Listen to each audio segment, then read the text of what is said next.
Okay, I'm gonna save you about an hour and a half. Marvel Rising, The Warriors in Secret, or whatever this thing is called, is bad. Spend that time watching One Punch Man or My Hero Academia. What kind of insane world is this where Japan has better superheroes than Marvel Comics? I'm gonna start by comparing Secret Warriors to Sucker Punch, which is also bad.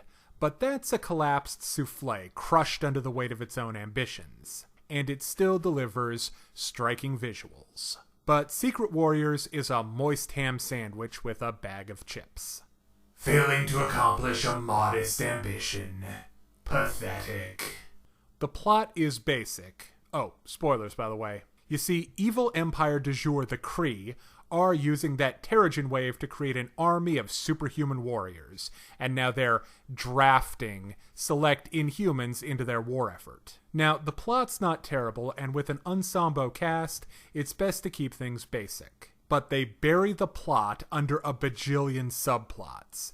There's the best friend drama between Squirrel Girl and Miss Marvel, the fumbling attempts by Kamala to convince the bad guy's #1 henchman to come back to the light, Daisy getting arrested by S.H.I.E.L.D. for some reason, and it's all one big fat mess. But there's one mangled plot thread of particular note.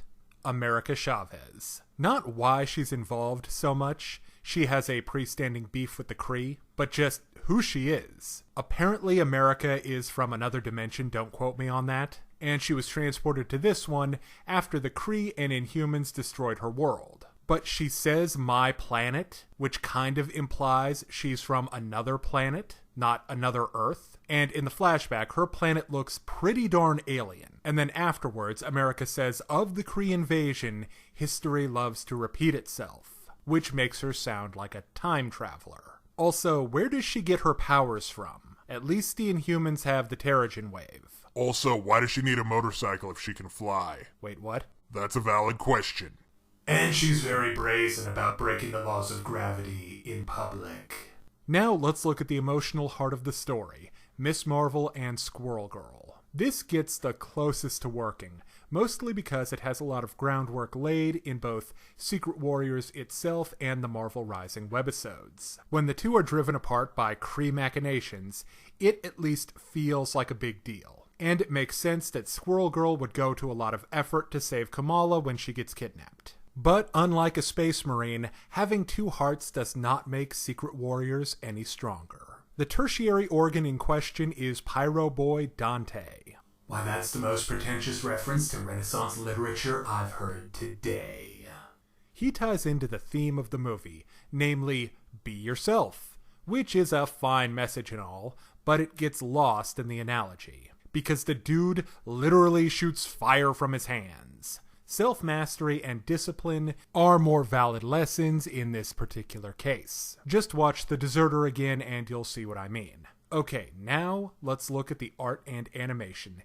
This is an underwhelming category, mostly down to the lack of imagination.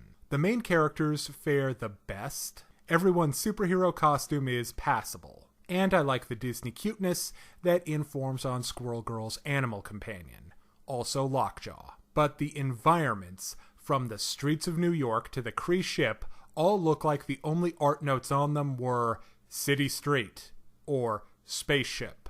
If nothing else, the environment reinforces the tone. In Big Hero 6, San Francisco is a bright, colorful land of video games and anime. In Tim Burton's Batman, Gotham City is a dark, hyper-real 1920s metropolis, full of slick cops and robbers.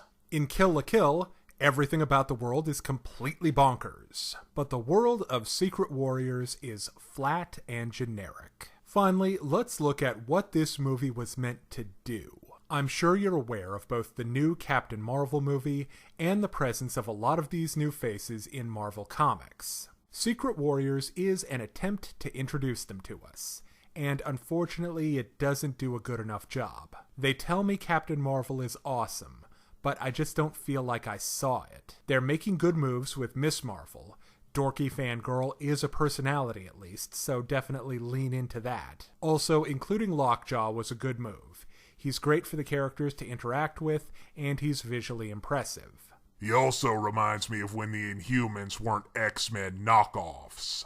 America required more time and development, so they either needed to use her less or way more. Don't just, oh, by the way, time-traveling alien from another dimension. If these are the new breed of Marvel heroes, they need to put in the work to make them good. Okay, now it's time to break down the good and the bad in Marvel Rising: Secret Warriors.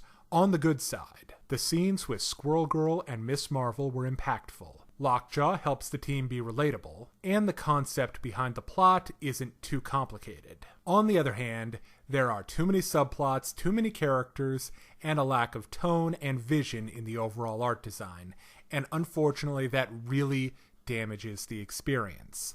So I give Marvel Rising: Secret Warriors a 2 out of 5. Now, if you're interested in more reviews of anime, movies, TV shows, comic books, or video games, check out my channel right here on YouTube. Thank you for watching.